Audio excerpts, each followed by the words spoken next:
Hi, it's good to have your company. You're listening to Life and Faith from the Centre for Public Christianity. My name is Simon Smart, and this week I've got a guest in the studio, Roy Williams, who is a former lawyer, now an author. He wrote a book a few years ago, God Actually, which got a lot of attention, and his new book is called In God They Trust: The Religious Beliefs of Australia's Prime Ministers.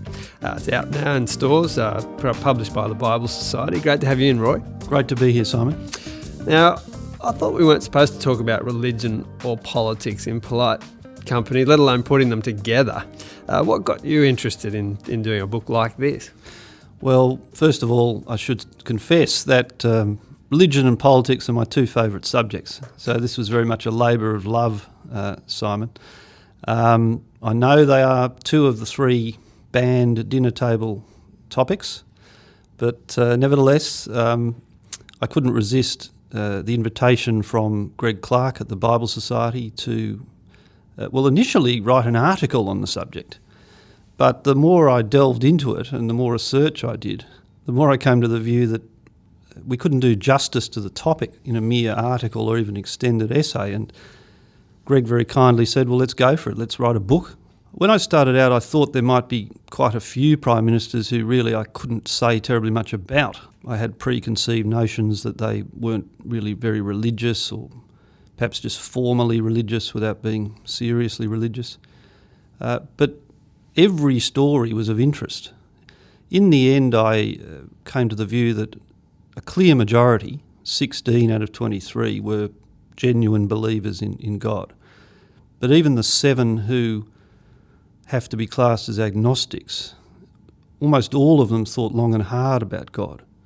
There was only one, Harold Holt, who you might describe as your typical apathetic agnostic.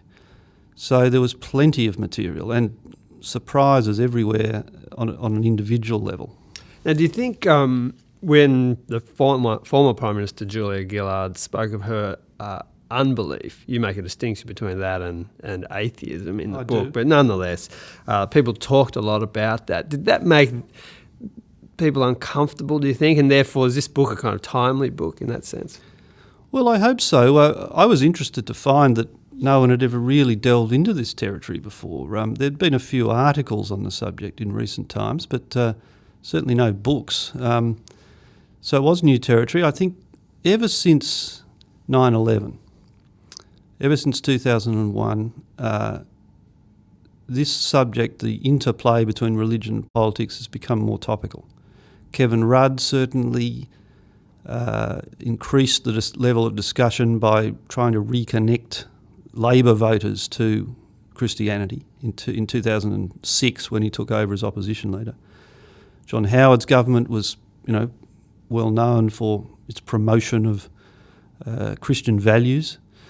And Julia Gillard's announcement of her unbelief on the very first day of her prime ministership also put it on the map. So yes, I guess it is topical, and it should be topical. It should be something we talk about more, because the conclusion I reach is that the religious beliefs of our prime ministers have always played a very large role in shaping their worldview. It's fascinating that there haven't been more books on this, and perhaps that tells us something about ourselves and our sort of awkward relationship between religious faith and our political life or public life. Australians do tend to be uncomfortable talking about religion. Is that true of our leaders as well? Or did they sort of talk about it? Some of them did. Some of them talked about it and wrote about it very eloquently. People like Deakin, one of the founding fathers, one of the great prime ministers. Billy Hughes, that was one of the many surprises that I found.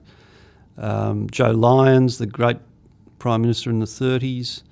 And more recently, another surprise, Paul Keating is on the public record talking about his Catholicism. And John Howard and Kevin Rudd and, of course, Tony Abbott have not been shy about it either. So yeah, it's difficult to assess people's beliefs. You've had to do that somewhat in this book. That's not easy to do, especially if people aren't in the habit of making those beliefs known. And our politicians don't have the same dynamic in America as you do in America, where it's almost necessary to have that belief. In Australia, there's a different dynamic going on, isn't it? It is now, less so perhaps in the past. I mean, one of the broad themes I explore in this book is sectarianism, the Protestant-Catholic divide in Australia, which was very, very deep for decades. And I make the point that for decades, Protestantism really was almost an unofficial requirement of a non-Labor politician. On the other hand, the Labor Party was, of course, very closely connected with the Catholic Church. And that drove a lot of political issues and a lot of political discussion. So it is there. But coming back to your first observation, how do you assess it? I had a few rules of thumb, Simon. Firstly, public professions of faith, while useful, have to be read in context, historical context, and in the context of electioneering or whenever they might be made. Private statements of belief in diaries and so forth, much more persuasive. Private letters, for example, Sir Robert Menzies' private letters to his daughter were real eye-openers. And because he didn't know he was writing for posterity, I placed much more reliance upon that sort of material. Similarly, anecdotes by private insiders who knew people well. So when they were speaking sort of off the record and off guard, so there's some great stuff, for example, on John Curtin and Paul Keating in that respect. Also, that's what they say, all right. Even more important, what do they actually do? Did they live it? I decided early in the piece, writing this, you can't just rely on what people write or say. You have to look at their conduct, and by that I mean in their personal conduct and their political conduct. The conduct of one's private life and social conservatism in general there were two of my criteria. But it does become tricky at times. I mean, for example, just to give a slightly lurid example, I didn't feel I could ignore, for example, the evidence of Ben Chifley's affairs, he was a married man, or of Billy McMahon's homosexuality. I mean, I actually formed the view in the end that I don't think the evidence is there that Billy McMahon was gay, but in the context of a Christian debate and given the trenchant views about homosexuality held by a lot of Christians, could I just ignore it completely? I didn't think so. They're just two examples, but it came up in virtually every chapter. Now, the book gives weight to the ideas we've mentioned that Christian faiths had a massive influence on these people, even those who might not be especially believers. Many of them were brought up, Bob Hawke's a good example, in a Christian home. What was that influence, broadly speaking, in your assessment?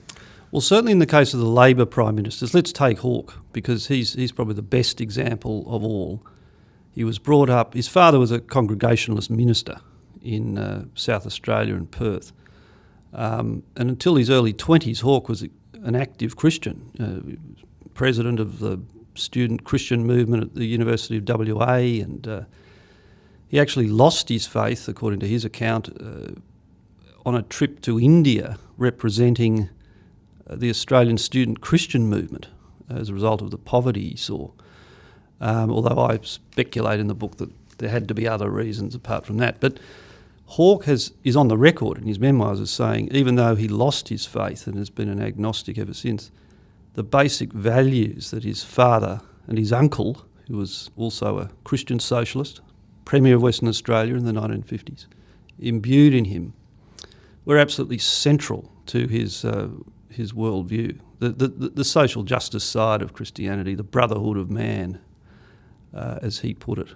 I mean, Andrew Fisher, for example, the first great Labor Prime Minister, served 3 terms before 1915, and our whole welfare state, the whole notion of things like old age pensions and so forth, instituted by Fisher's governments. He was a Scots Presbyterian, raised in poverty. He worked in the coal mines as a boy. The church was the very means by which he rose out of that situation. And so the early Labor Party can't be understood except in the light of both Protestant Christian socialism and the Catholic social justice angle. It's really interesting, isn't it? Because these days, or at least in more recent times, it's less thought of in those terms. You mentioned earlier that Kevin Rudd was calling Labor back to some of its Christian roots. In another sense, he was also, wasn't he, calling Christians broadly to the Labor Party? Yes, he was. I mean, I think obviously there were some electoral factors at play. I don't think Rudd ever sought to deny that. He was miffed that, as he perceived it, the coalition had sort of hijacked the whole Christian vote, when in fact the Labor Party had just as much claim on it historically as the coalition. And he therefore sort of raised the profile by writing articles when he became opposition leader in the Monthly, famously, and so forth. And indeed, I make the thesis in the book that